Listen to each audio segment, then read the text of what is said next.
The Falklands campaign of 1982 witnessed the largest deployment of British Special Forces since World War II. The Special Air Service, the Special Boat Squadron, and the Royal Marines Mountain and Arctic Warfare Cadre conducted spectacular raids during the war.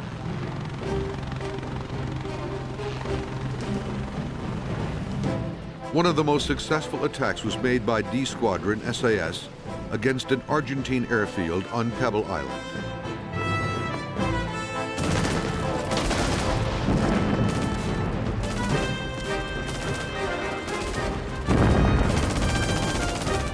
"11 Argentinian aircraft, posing a serious threat to the British amphibious landings on the Falkland Islands, were destroyed.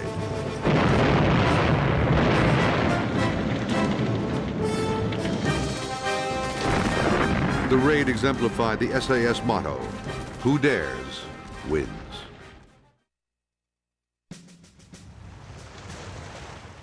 Situated deep in the South Atlantic, the Falkland Islands have been the source of dispute between Britain and Argentina ever since the British first settled there in 1833.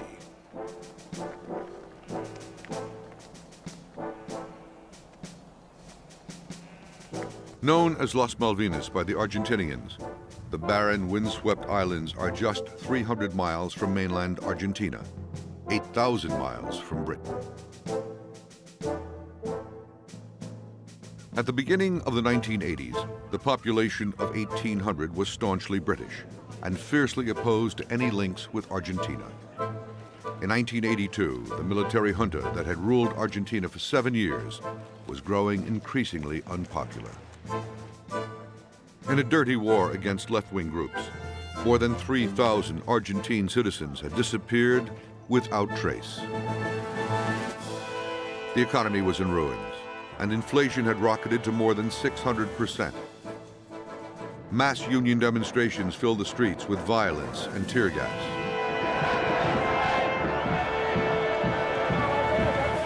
The military dictatorship was desperate for a foreign diversion.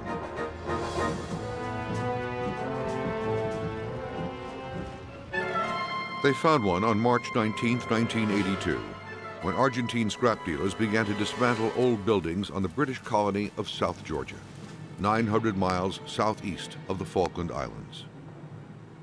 Accompanying them were Argentine soldiers who illegally raised the Argentine flag over British territory. The British demanded that the flag be lowered and troops withdrawn. When ignored, the Royal Navy survey ship HMS Endurance was sent to South Georgia to remove the Argentine military presence. Argentina's rulers took this as an act of war. On April 2nd, over 700 Argentinian Marines landed on the Falkland Islands. The small garrison of 67 British Royal Marines protecting the islands was overwhelmed. British soldiers were captured by the Argentine Special Forces unit Buzo Táctico and forced to surrender.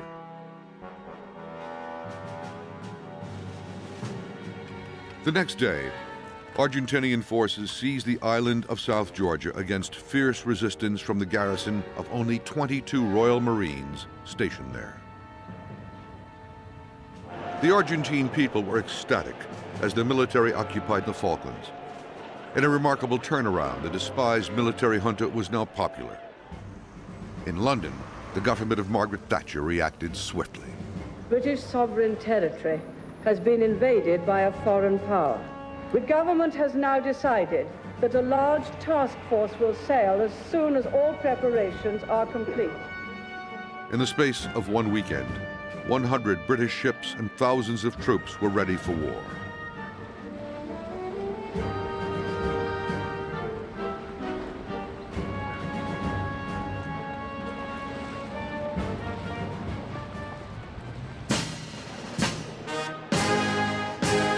On Monday, April 5th, the task force set sail on its 8,000-mile voyage to the Falkland Islands.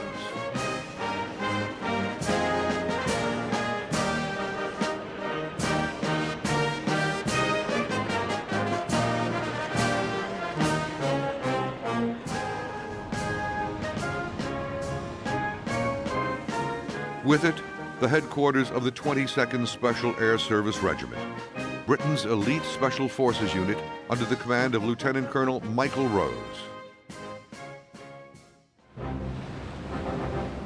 Only 2 months earlier, the SAS had started contingency planning for operations in the Falklands. But no scenario had envisioned the deployment of SAS forces to the islands. Now the troops honed their skills as the task force headed south.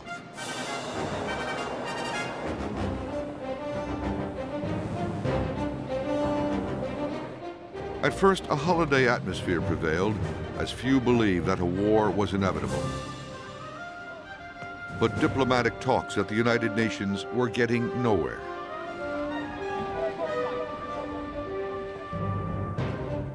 On April 5th, D Squadron of the SAS flew ahead to the U.S. base on Ascension Island near the equator.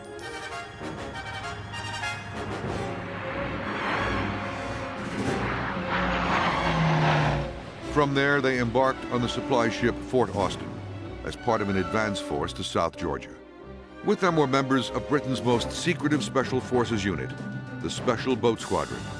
The SBS was primarily responsible for beach reconnaissance prior to an amphibious landing.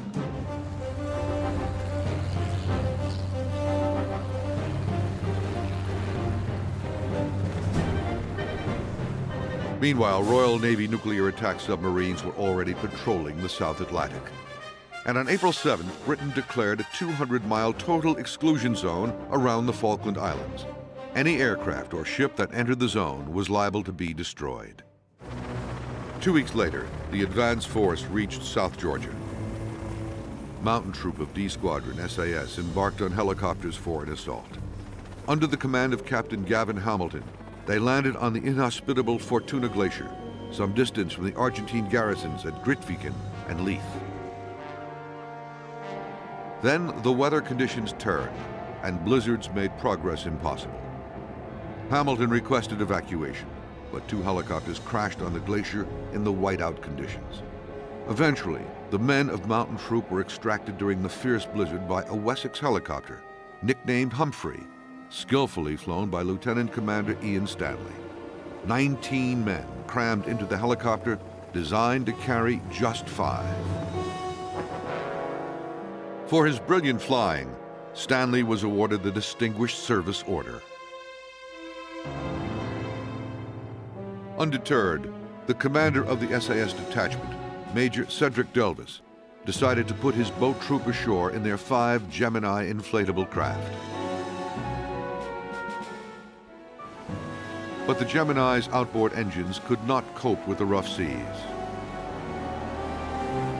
2 Gemini was swept away by high winds. 1 crew managed to make its way ashore and went into hiding. The other was saved by Chopper Humphrey, piloted by Ian Stanley. Meanwhile, No. 2 Section Special Boat Squadron was inserted onto South Georgia by helicopter, where it kept the enemy under surveillance. Soon, the Argentine submarine Santa Fe was detected in the area. The Royal Navy flotilla was dispersed, and helicopters armed with depth charges and missiles took to the air and caught the Santa Fe on the surface. The damaged submarine limped into the harbor and sank. With the threat eliminated, the Royal Navy ships returned. Major Guy Sheridan, commander of M Company, Royal Marines, and his SAS counterpart, Major Delvis, decided to mount another helicopter assault, this time supported by the frigates HMS Antrim, Brilliant, and Plymouth. Once ashore, they quickly advanced on Grytviken. On April 25th, the Argentines surrendered. It was a small but significant victory, and the government was quick to capitalize upon it. The commander of the operation has sent the following message. Be pleased to inform Her Majesty that the White Ensign flies alongside the Union Jack in South Georgia. God save the Queen. What happens next, Mr. Knott? Thank you very much. Just rejoice at that news and congratulate our forces and the Marines. The reaction in Argentina was equally belligerent.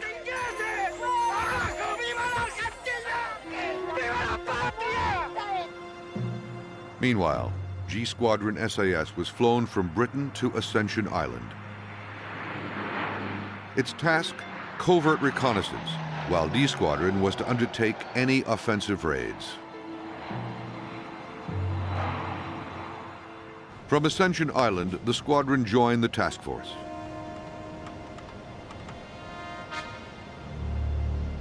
And its men started training with the helicopter squadron in order to support the Special Forces units. As the task force neared the Falklands, G Squadron transferred to the aircraft carrier HMS Hermes.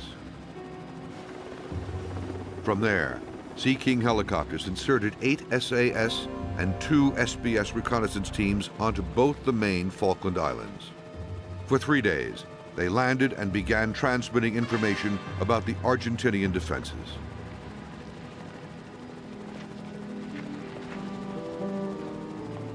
Just 1 month after the Argentine invasion, the campaign to retake the Falklands was about to begin. In the last 2 weeks of April, the British task force had encountered steadily worsening weather conditions as it got closer to the Falkland Islands. Meanwhile, the U.S. Secretary of State, Alexander Haig, conducted an exhausting round of shuttle diplomacy between London and Buenos Aires in an attempt to prevent open conflict. But neither the Argentine people nor the military dictatorship would give in. In Buenos Aires, massive patriotic parades were held to celebrate the union of the Malvinas with the motherland. And in London, Haig found that the word compromise was not in Margaret Thatcher's vocabulary. As the British prepared for war, the United States was forced to make a choice between its closest ally in Europe and a major South American partner. It's a very difficult situation for the United States because we're friends with both of the countries engaged in this dispute. And we stand ready to do anything we can to help them, and what we hope for and would like to help in doing is have a peaceful resolution of this with no forceful action or no bloodshed. The Americans chose to back the British, providing vital satellite intelligence and some of the latest military hardware, including AIM-9L Sidewinder air-to-air missiles. The remarkable combination of the Sidewinder and the Sea Harrier would play a crucial role in British air combat over the Falkland Islands and affect the outcome of the war.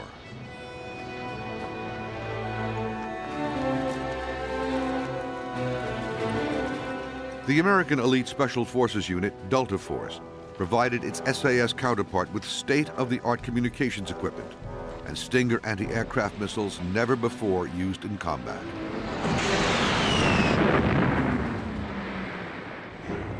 Meanwhile, the Argentines were heavily reinforcing their military presence on the islands.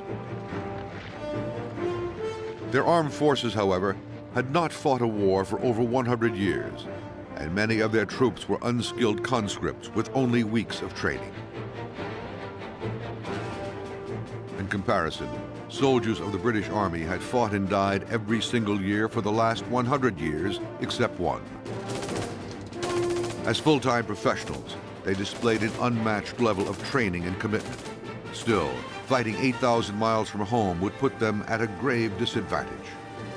By the beginning of May, the Argentines had 11,000 troops on the islands, plus 42 aircraft and helicopters. They were well equipped with powerful artillery and mortar weapons, numerous anti-aircraft guns and missiles, as well as modern communications and electronic warfare equipment.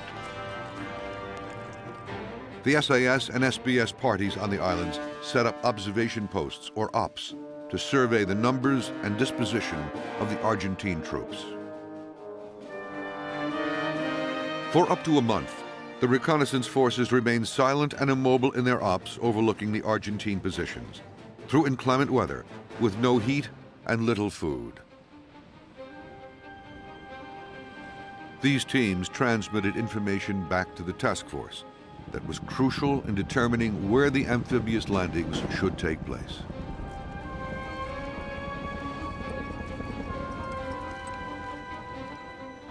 Meanwhile, the first Royal Navy and Royal Air Force airstrikes against the airport at Stanley were already underway.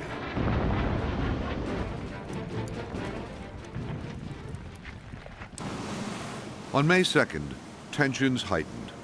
The nuclear hunter-killer submarine HMS Conqueror detected the Argentine cruiser General Belgrano and her escorts just outside the British-imposed 200-mile total exclusion zone. Though the Argentines were just shy of violating the zone, the British War Cabinet decided their weapons were a potential threat to the task force. The General Belgrano was attacked with torpedoes and sunk. 321 men lost their lives. The war had begun. With the carriers of the task force now only 250 miles northeast of the Falklands, the Argentines soon exacted their revenge. On May 4th, a pair of French-built Super Étendard fighter bombers took off from mainland Argentina. They were armed with the French Aerospatiale Exocet Sea skimming missile. Flying below radar detection height, the aircraft approached the task force at high speed. At a distance of 30 miles, they appeared and engaged British military targets. As soon as one was identified, an Exocet missile fired. Flying at just 20 feet above the sea and at 680 miles an hour, one Exocet locked onto the destroyer HMS Sheffield.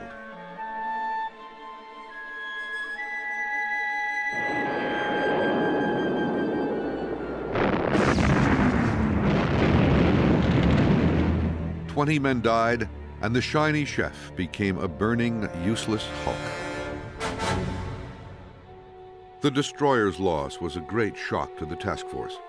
If one of the aircraft carriers, HMS Invincible or HMS Hermes, was sunk or disabled, an amphibious landing would be impossible and the war lost.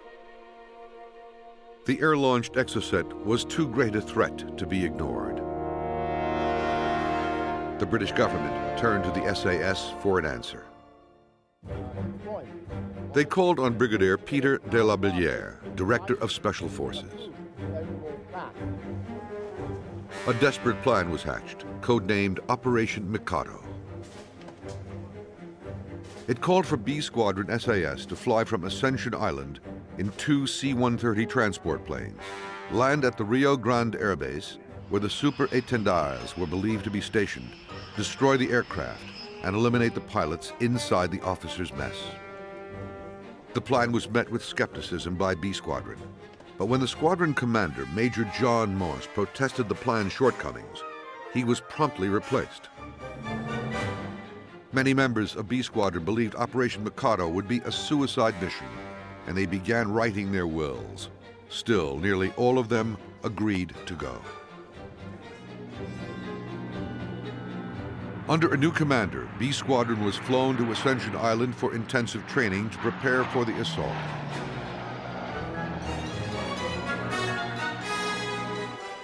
Fortunately, wiser counsel prevailed.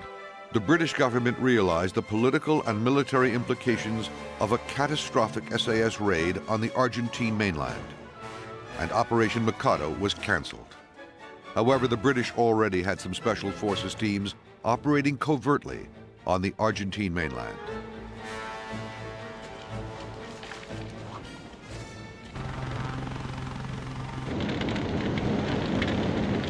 The Argentines soon became aware of the operations on May 20th, when the wreckage of a burning Royal Navy Sea King helicopter was found in neutral Chile. Chilean authorities quickly buried it, but its crew appeared at a press conference. Whilst on sea patrol, we experienced an engine failure. Due to adverse weather, it was not possible to return to our ship in this condition. We therefore sought refuge in the nearest neutral country. Officially, the explanation was accepted, but all indications were that the team had been engaged in a covert operation.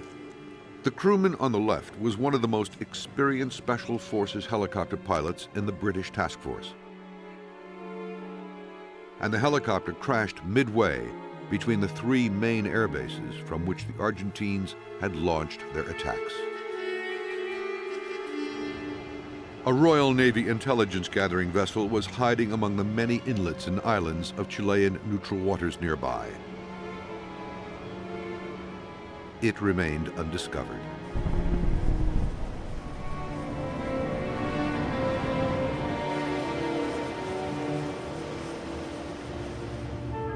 The Exocet was still a major problem for the British. Margaret Thatcher finally persuaded President Mitterrand of France not to supply the Argentines with any more Exocet missiles, despite the terms of the original contract. It was a sacrifice for the French. The going price for an air-launched Exocet was $450,000. The Argentines were willing to pay $1 million. The British Secret Service was given $50 million to purchase every Exocet on the international arms market. Those that could not be bought were sabotaged. But the Argentines were not about to give up. By early May 1982, the British task force had gained air supremacy over the Falkland Islands.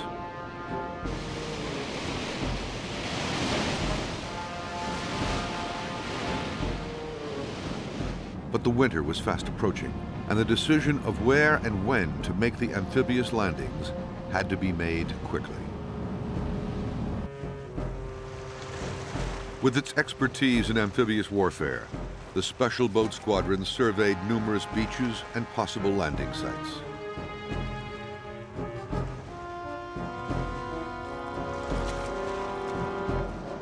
This is a view of one of the landing sites at Port San Carlos. Working mainly at night, SBS teams approached by boat and underwater. They used specialized equipment such as this beach profile recorder to determine whether a particular beach was suitable for landing craft and support vehicles. Although armed, the SBS preferred to operate by their motto, not by strength, by guile. With the help of the SBS's intelligence, the decision was made for the amphibious landings to be on the western edge of East Falkland at San Carlos Water. But G Squadron SAS identified a serious potential threat to the proposed landing site.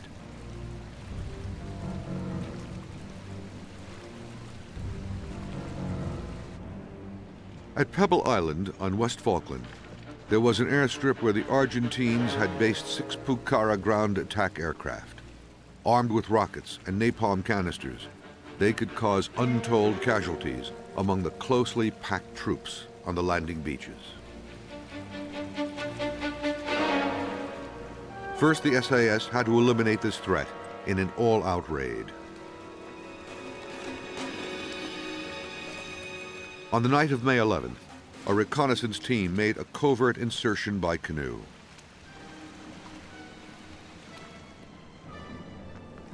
After hiding their craft, the team observed the Pebble Island airstrip for several days. The commander of D Squadron SAS, Major Cedric Delvis, takes up the story. It's a question then of moving forward, what would you call the close reconnaissance. Only 2 men went forward. The intention was to confirm we had a target. One had to get fairly close. At this stage, we wanted detailed information. After all, we're bringing in a squadron to attack.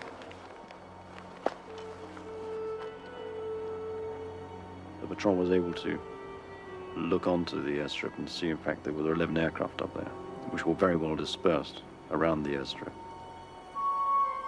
As soon as possible after dark, they did move back and put together a message to be transmitted back to the squadron on Hermes.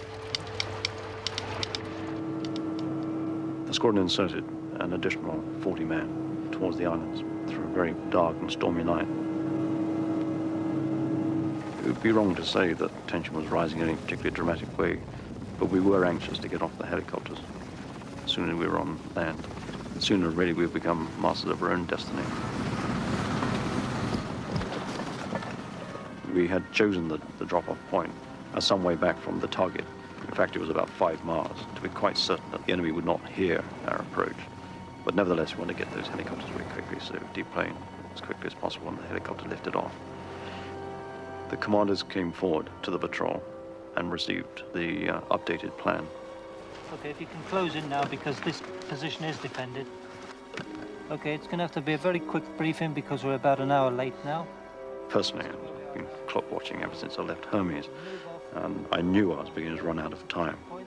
The whole process couldn't have taken more than a quarter of an hour from drop-off to confirm brief to move off, but it seemed like an age. Position here, and then we'll split up. All in all, people were carrying a lot of equipment that night. I would say the average load would have been a burden of about 40 or 50 pounds, and belt equipment, say 20 or 30 pounds. So we reached the final RV, the launch point, at 7:30, which was also not only a final checkpoint for the return of the troops, but also was going to be the mortar position. Troops, as they reached the point, dropped off the mortar bombs they were carrying, with the mortar team who established themselves. And I thought, well, since we're here, we might as well let the troops go forward and do what damage they could for 15 minutes. As it turned out, actually, I had great difficulty in getting them back, and didn't get them back for 45 minutes. The attack on the airstrip itself was conducted on the night of May 14th by mountain troop under the command of Captain Gavin Hamilton.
The raid was a complete success, and all 6 Pucaras, as well as 5 other aircraft on the airstrip, were destroyed.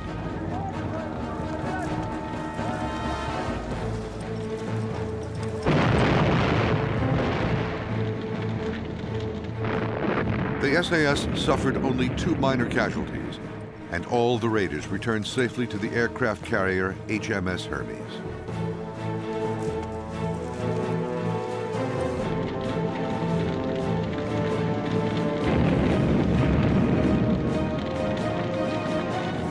The British landings could now go ahead with a much reduced threat of air attack. But for the SAS, tragedy lay ahead.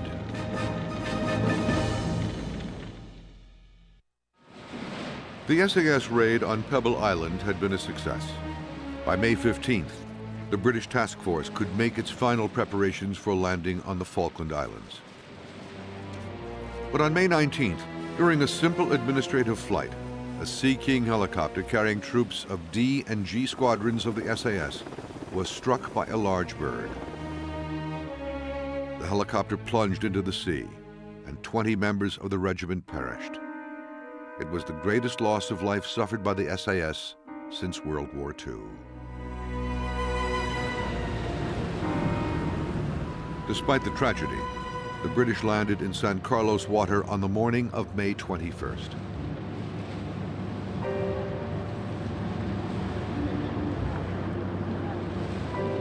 Within hours, the British were safely ashore without any opposition.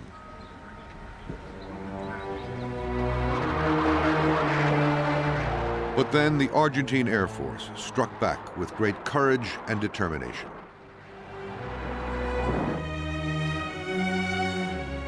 It was a critical phase of the war, and several British warships were sunk.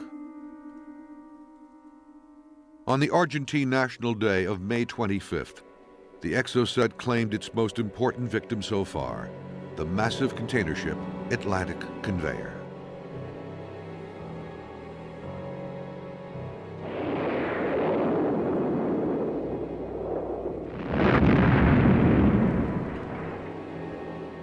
Thousands of tons of irreplaceable military stores were lost.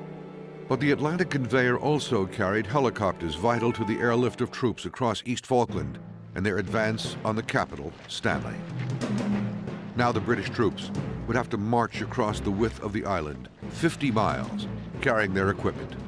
With the onset of winter and the weather deteriorating rapidly, it was a daunting task even for the fittest of soldiers.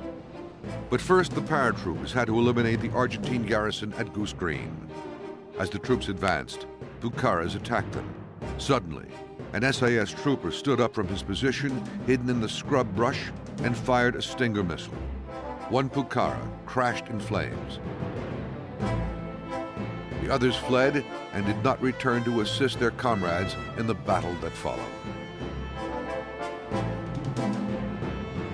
On May 28th, the 600 men of the 2nd Battalion Parachute Regiment won a great victory at Goose Green. After 14 hours of heavy fighting, the Argentine garrison of 1,200 surrendered. Meanwhile, an SAS patrol discovered that Mount Kent, a vital hill position just 10 miles west of Stanley, was only lightly defended by the Argentines.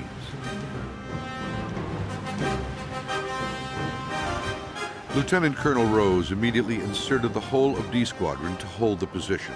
For days, the SAS fought off repeated attacks until reinforcements arrived.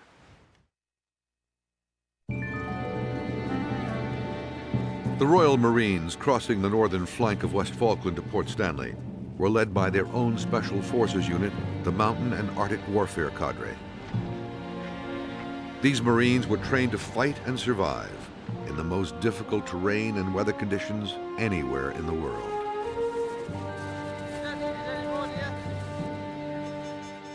On May 31st, one of the cadre's four-man patrols spotted an Argentine position held by 17 of their elite Special Forces commandos at a desolate and isolated farmhouse called Top Malo.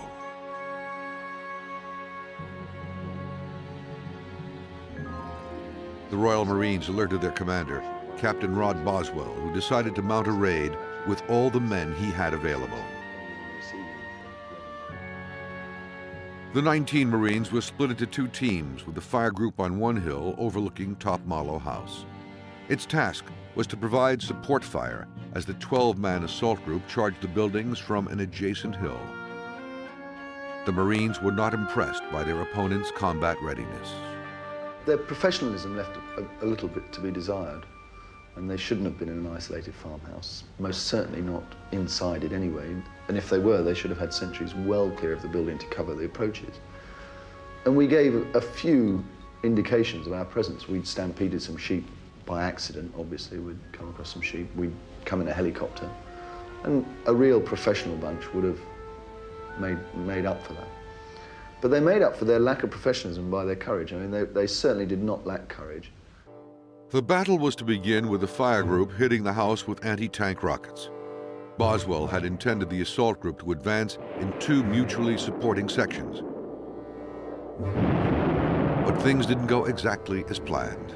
And I will always remember the charge. I mean, my memories of running in and thinking, they've all disobeyed me to a man, fantastic. All his men had leapt to their feet and charged with fixed bayonets. The Argentines were caught completely unaware. These men hadn't, the first warning they had of our presence was a building exploding all around them.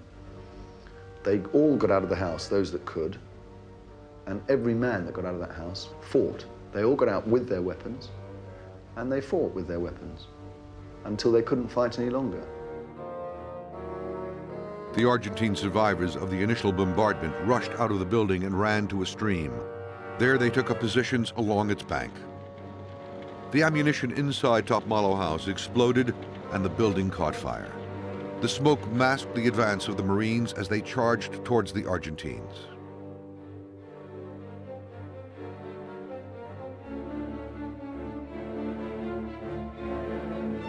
The Marines fired their grenade launchers over the building and onto the Argentine commandos hidden along the stream bank. Two in the assault groups were severely injured by gunshot wounds in the intense firefight.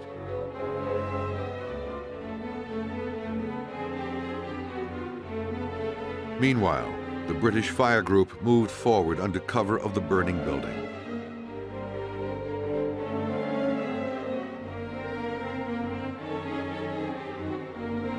And then emerged from behind the burning building and attacked the Argentines from the flank.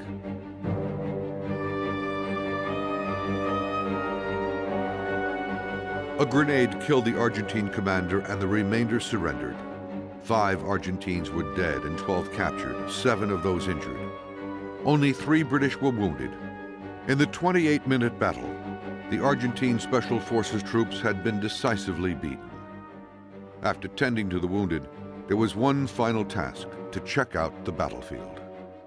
The building by that time had completely fallen down. There was one other little task. There was one, we'd checked the peak building. We'd obviously fairly successfully taken out the house and the sheep building. And there was one other building, the outhouse, that had to be cleared. And the nearest man to it was called McGregor, so I shouted down to McGregor, clear the outhouse. And Captain Boswell shouted to me to clear that toilet. And I think what he expected me to do was to go over and knock at the door and say, "Excuse me, would you like to come out and join us? We've had a little fight here." But as it was, I turned around and I thought, there's no way I'm going over there, just in case one of them happened to be in there.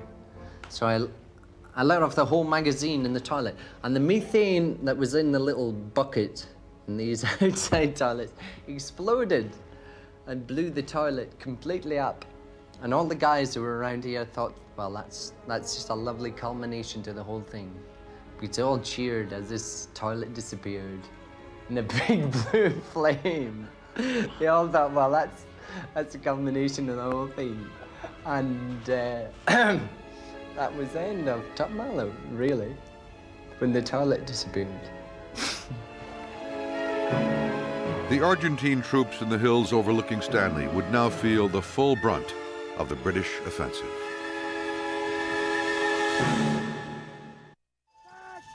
As British forces prepared for the final battle to recapture the Falklands, the guns of the Royal Artillery pounded the Argentine positions around the island's capital, Stanley.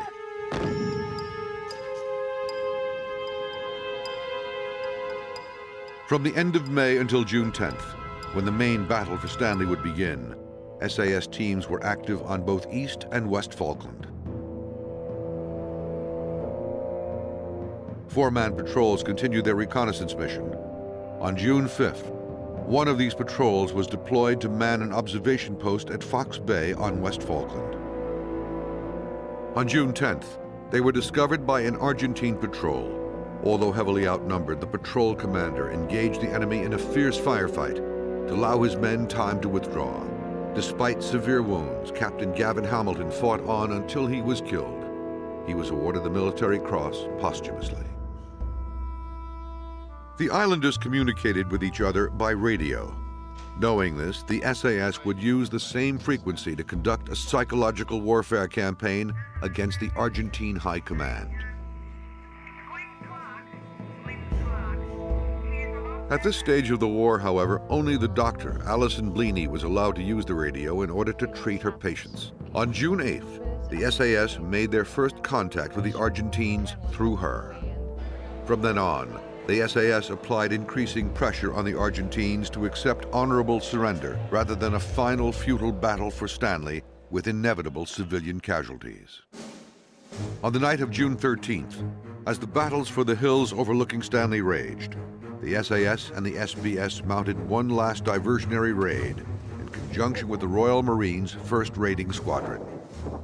After a clandestine briefing, the rigid raider assault boat set off across Howden Water to attack an Argentine logistics base near Stanley.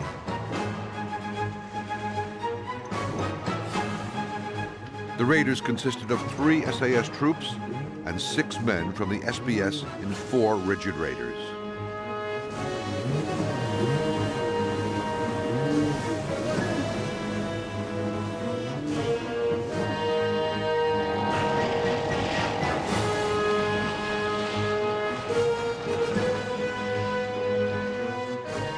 As their assault boats hit the shoreline, searchlights from an Argentine hospital ship illuminated them, even though the Geneva Conventions forbid any medical unit from playing part in active combat. Every gun in the area opened up on the raiders. The raiders made a hasty retreat, but now they pointed their craft at the hospital ship. Rounds flew back and forth, striking the hospital ship and the rigid raiders.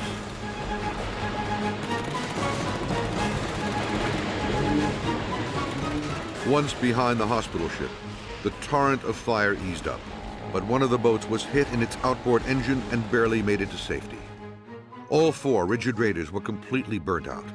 Miraculously, only 3 men were injured. Meanwhile, in the hills overlooking Stanley, the SAS used laser target designators to direct Harriers carrying laser-guided bombs.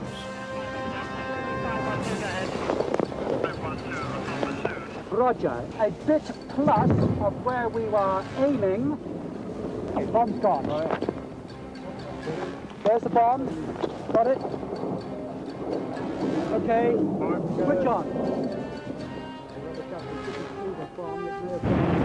Oh, yes, got it.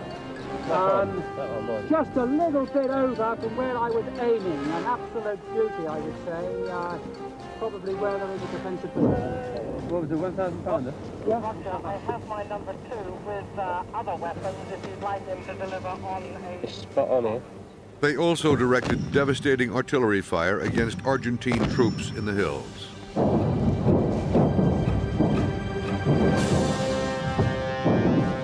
The fire was effective. On the morning of June 14th, the majority of Argentines fled their positions. The SAS observers stopped fire, and the survivors retreated unmolested. The Argentines were now in full retreat. At 1100 hours on June 14th, the Argentine High Command contacted the SAS to discuss the terms of a ceasefire. Lieutenant Colonel Mike Rose boarded a Gazelle helicopter and flew to Stanley. Accompanying him were an SAS signaller and Captain Rod Bell, a Royal Marine officer who spoke fluent Spanish. After hours of negotiations, General Mario Menendez was persuaded that surrender was the only sensible course. There is a white flag flying over Stanley. Very marvelous.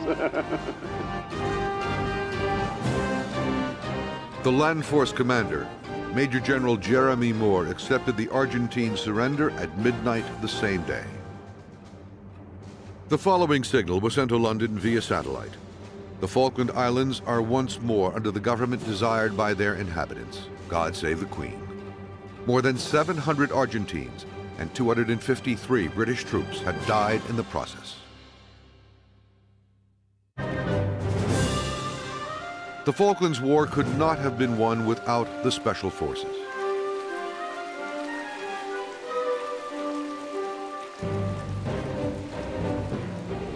Their skills ensured a safe landing for the main British force after its 8,000-mile journey.